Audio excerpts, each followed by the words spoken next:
मनीषा तोऱ्यात फोनवर तिच्या भावाला विनोदला म्हणाली, दादा, माझ्या मुलांच्या शाळेला सुट्टी लागली आहे. तू मला आणि मुलांना घरी घेऊन जाण्यासाठी लवकर ये. हे ऐकून विनोद रागात मोठ्या आवाजात म्हणाला, मनीषा, कुठला दादा आणि कुठली वहिनी? ना मी तुझा दादा आहे आणि नाही श्वेता तुझी वहिनी. मी तुला घ्यायला अजिबात येणार नाही. तू आमच्या घरी यायची पण काही गरज नाही. तुझ्या मुलांना सुट्ट्या लागल्या असतील तर दुसरीकडे कुठेतरी जा, पण आमच्या इथे येऊ नकोस. असं म्हणत त्याने फोन कट केला. भावाच्या तोंडून एवढं तिखट आणि कडू बोलणं ऐकून मनीषाच्या डोळ्यातून पाणी आलं. तिने लगेच तिच्या आईला फोन केला आणि म्हणाली, आई, तुला माहीत आहे, माझ्या मुलांना सुट्ट्या लागल्या आहेत, म्हणून मी दादाला म्हणाले की मुलांना सुट्ट्या लागल्या आहेत तर आम्हाला घ्यायला ये. तर दादाने मला स्पष्ट नकार दिला आणि म्हणाला, तू आमच्या घरी यायची काही गरज नाही. आता तूच सांग आई, ते घर माझं नाही का? ते माझं कुटुंब नाही का? दादाची हिंमत कशी झाली मला नकार द्यायची? असं म्हणत मनीषा रडायला लागली. मुलीला असं रडताना बघून तिच्या आईला दुःख तर झालं, तरी पण स्वतःच्या मनावर ताबा ठेवून त्या मनीषाला म्हणाल्या, तुझा दादा बरोबर तर बोलत आहे. तुला इकडे यायची काय गरज आहे? तू तुझ्या घरच्या जबाबदाऱ्या सांभाळ. आईचं बोलणं ऐकून मनीषा आश्चर्यचकित झाली आणि म्हणाली, आई, तू हे काय बोलत आहेस? तू तर माझी आई आहेस ना? मग तू अशी कशी बोलू शकतेस? स्वतःच्या मुलीसाठी लोक तर त्यांची मुलगी येणार म्हटल्यावर किती खुश होतात, आणि तू कसली आई आहेस? हे ऐकून तिची आई म्हणाली, मनीषा बाळा, तू बरोबर बोलत आहेस. कसली आई आहे मी, जी फक्त मुलगी माहेर येणार म्हटल्यावर खुश होऊन जाऊ आणि मुलाच्या त्रासावर दुःखावर लक्ष नको देऊ? आज तुला तुझ्या भावाच्या बोलण्याने वाईट वाटत आहे, पण 4 महिन्यापूर्वी तुझ्या बहिणीचा श्वेताचा अपघात झाला होता. ती बेडवर झोपून होती. आमचं पूर्ण घर विस्कटून गेलं होतं. तिचा एक लहान मुलगा आहे. मी तर अगोदरच काही कामाची लायकीची नाही. घरातलं कुठलंच काम करू शकत नाही. म्हणून रडत तुझ्या भावाने त्यावेळी तुला फोन करून तुझ्याकडे मदत मागितली. तो पण मजबूर आणि लाचार होता, म्हणून तुझ्या पुढे हात पसरले. म्हणाला, मनीषा, काही दिवस इथे येऊन राहा. तुझ्या बहिणीचा अपघात झाला आहे. तिच्या पायाला प्लॅस्टर केला आहे. घरात मदत करायला कोणीही नाही आणि तुझ्याशिवाय जवळचं असं कोणी नाही ज्याच्याकडे आम्ही मदत मागू शकतो. पण त्यावेळी तू तुझ्या भावाला काय उत्तर दिलं होतंस? लक्षात आहे ना? आईचं बोलणं ऐकून मनीषा शांत झाली. काही बोलली नाही. शेवटी काय बोलणार? सगळी चूक तर तिची स्वतःची होती. जेव्हा तिच्या बहिणीचा अपघात झाला होता तेव्हा तिचा भाऊ विनोद खूप टेन्शनमध्ये होता. घरची अवस्था खूप वाईट होती. त्याची आई पण घरातलं कुठलंच काम करू शकत नव्हती आणि त्यात अजून एक लहान बाळ पण होतं. त्याला कोण बघणार होतं? घराची साफसफाई, जेवण, भांडी, कपडे सगळं काही तिच्या भावालाच करायला लागत होतं. बाळाला बघणारं कोणी नव्हतं. ना श्वेताला आणि नाही त्याच्या आईला बघणार होतं. घराची अवस्था खूप दयनीय झाली होती. मग अशा वेळेस विनोदला त्याच्या बहिणीची, मनीषाची आठवण आली.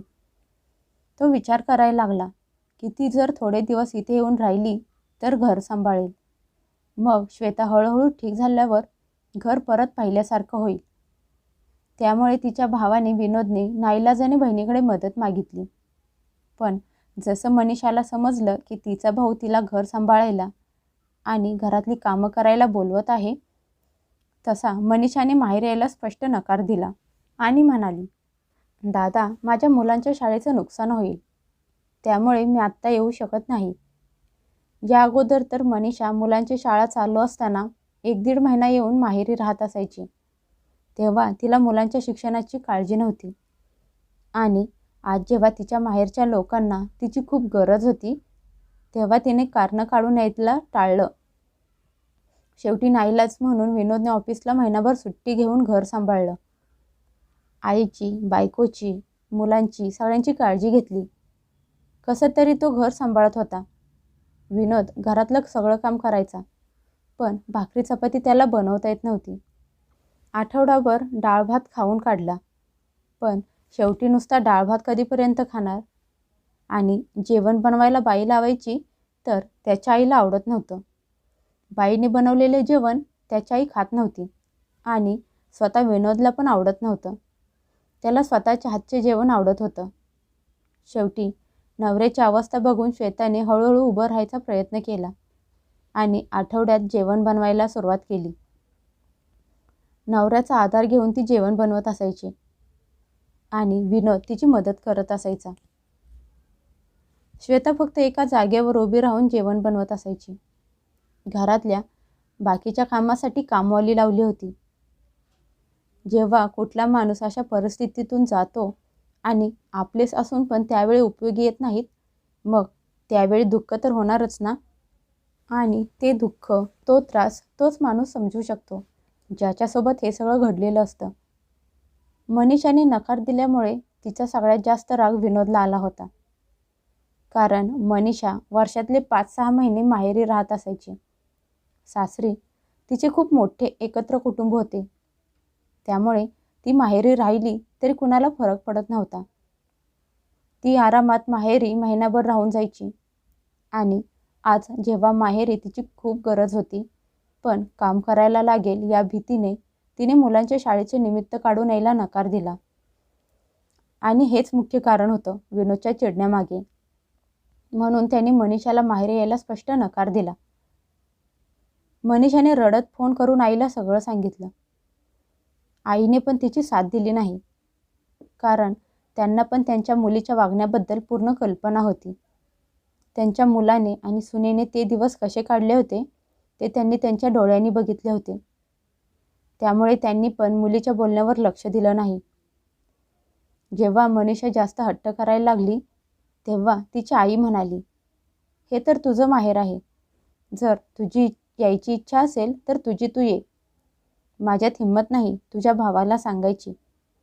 असं म्हणत त्यांनी फोन कट केला. कारण मुलीला धडा शिकवणं खूप गरजेचं होतं. जर कठीण काळात ती तिच्या माहेरच्या लोकांची होऊ शकत नाही, तर सासरच्या लोकांची तरी कशी होणार. आईने फोन ठेवल्यानंतर मनीषा खूप परेशान झाली. मुलांच्या 15 दिवसांच्या सुट्टीत तिने विचार केला होता की माहेरी जाऊन आरामात राहील. इथे सासरी राहिली तर सकाळी लवकर उठायला लागणार, आंघोळ करायला लागणार, घरातली कामं करायला लागतील. पण आता तर भाऊ घ्यायला यायला तयार नव्हता आणि नाही आई काही ऐकून घ्यायला तयार आहे. भावाचा राग बघून मनीषा अगोदरच खूप घाबरली होती. तिच्यात तर हिंमत होत नव्हती भावाला फोन करायची आणि श्वेतासोबत तर ती बोलतच नव्हती. आता फक्त आईच होती जी तिची मदत करू शकत होती. ती आईला रोज फोन करायची, म्हणायची, आई तू कधीपर्यंत नाराज राहणार आहेस आणि दादा तरी कधीपर्यंत माझ्यावर नाराज राहणार आहे. आई तू दादाला सांग ना मला फोन करून बोलवायला. शेवटी मी त्याची रक्ताची बहीण आहे.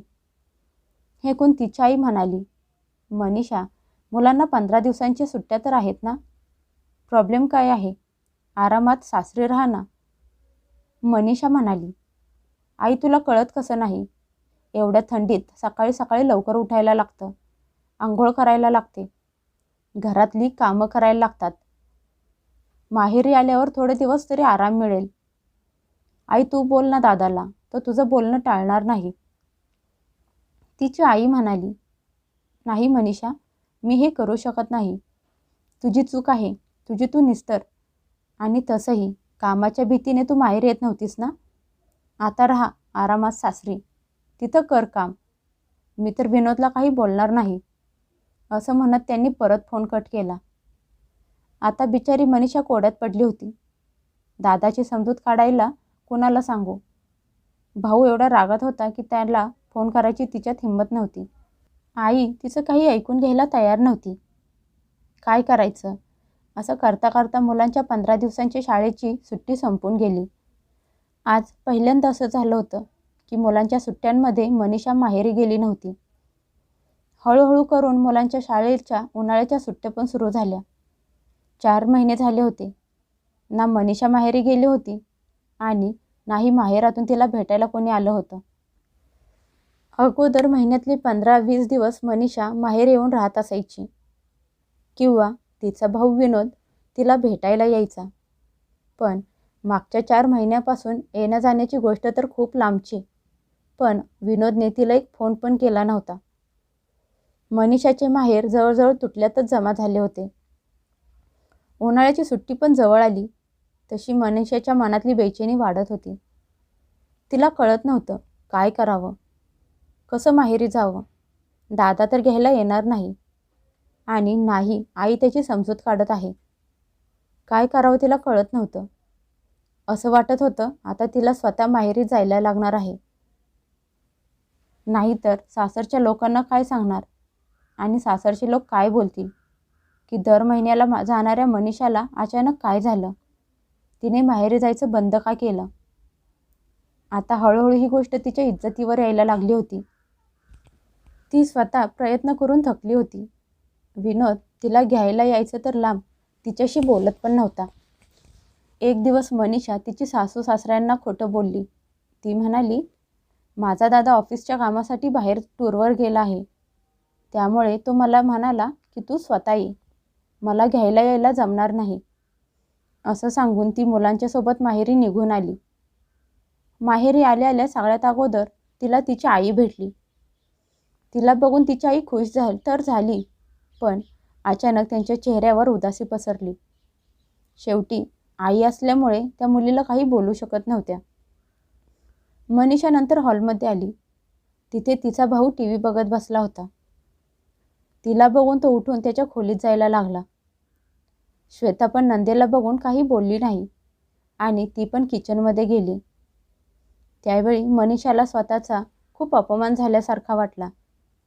शेवटी ती भावाच्या समोर जाऊन दोन्ही हात जोडून रडायला लागली. म्हणाली, दादा मला माफ कर. मला समजलंय की मी किती मोठी चूक केली आहे. मला एवढी मोठी शिक्षा देऊ नकोस. माझं माहेर तोडू नकोस. मी माझ्या सासरच्या लोकांना कसं तोंड दाखवू. माझ्या चुकीमुळे माझं माहेर तुटलं. दादा मी एवढा अपमान सहन करू शकत नाही. माझी चूक झाली. धाकटी बहीण म्हणून मला माफ कर. तू मला जी शिक्षा देशील मला मान्य असेल, पण माझ्याशी नातं तोडू नकोस. वहिनी तू तरी सांग ना दादाला समजावून. असं म्हणत मनीषा श्वेता जवळ गेली. तिथे जाऊन म्हणाली, वहिनी मला मान्य आहे, कठीण काळात आपली लोक आपल्या उपयोगी येतात. ज्यावेळी तुम्हा लोकांना माझी खरंच गरज होती तेव्हा मी आले नाही. पण वहिनी माणसाला ठेच लागल्याशिवाय अक्कल येत नाही. मला माझ्या चुकीची जाणीव झाली आहे. वहिनी तू मला माफ करणार नाहीस का. श्वेता निरखून मनीषाकडे बघत होती. तिला तिच्याकडे बघून असं वाटलं की खरंच तिला तिच्या चुकीचा पश्चाताप झाला आहे. पण श्वेता काही बोलली नाही. ती फक्त एवढंच म्हणाली, ताई मी तुमच्यावर नाराज नाही. नाराज तर तुमचा दादा आहे, कारण त्यावेळी सगळ्यात जास्त त्रास तुमच्या भावाला झाला आहे. त्यांना ऑफिसमधून सुट्टी घ्यायला लागली होती. घरातली कामं करायला लागली होती. बाळाला त्यांना सांभाळायला लागलं होतं. त्यामुळे जर तुमच्या भावाने तुम्हाला माफ केलं तर समजा मी पण तुम्हाला माफ केलं. तशी मनीषा परत पळत भावाजवळ गेली आणि म्हणाली, दादा प्लीज मला माफ कर ना. विनोद म्हणाला, नाही मनीषा मी तुला माफ करणार नाही. तू तुझ्या सासरी परत जा. मला तुझी काहीच गरज नाही. आता मी तुला माझ्या घरात अजिबात सहन करणार नाही. अजून पण विनोदचा राग शांत झाला नव्हता. त्याची आई शांतपणे सगळं बघत बसली होती. मनीषा एवढ्या विनवण्या करून पण जेव्हा विनोद समजून घ्यायला तयार झाला नाही तेव्हा हार मानून मनीषाने रडत बॅग घेऊन तिच्या सासरी जायला निघाली. मुलीला असं रडत लगेच सासरी जाताना बघून त्यांचं मन भरून आलं. पण त्या एकही शब्द बोलल्या नाहीत. श्वेताला पण वाईट वाटत होतं. जे झालं ते झालं, पण मुलगी माहेरी आलेली अशी लगेच सासरी परत जाणं योग्य नव्हतं. मनीषा जशी मुलांना घेऊन घराच्या मेन गेटपर्यंत गेली, अचानक मागून विनोदने आवाज दिला आणि खूप शांत स्वरात म्हणाला, थांब मनीषा, हे घर जेवढं माझं आहे तेवढं तुझं पण आहे. तू तुझ्या आईच्या घरी आली आहेस. जेवढे दिवस राहायला आले आहेस तेवढे दिवस राहून जा, पण स्वतःचं काम स्वतः कर. माझी बायको तुझी सेवा करणार नाही. असं म्हणत तो त्याच्या खोलीत निघून गेला. मनीषाने वळून श्वेताकडे बघितलं. तिच्या आईने मुलीला घरात बोलवून घेतलं. एवढं सगळं झाल्यामुळे एक गोष्ट मनीषाच्या चांगलीच लक्षात आली होती की मुलींनी फक्त माहेरचे सुख भोगायचे नसते, तर माहेरच्या लोकांच्या दुःखात, संकटाच्या वेळी त्यांची साथ द्यायची असते, त्यांना मदत करायची असते. आता मनीषा जेवढे दिवस माहेरी राहिली होती तेवढे दिवस ती तिच्या वहिनीला, श्वेताला घरातल्या कामात मदत करत होती.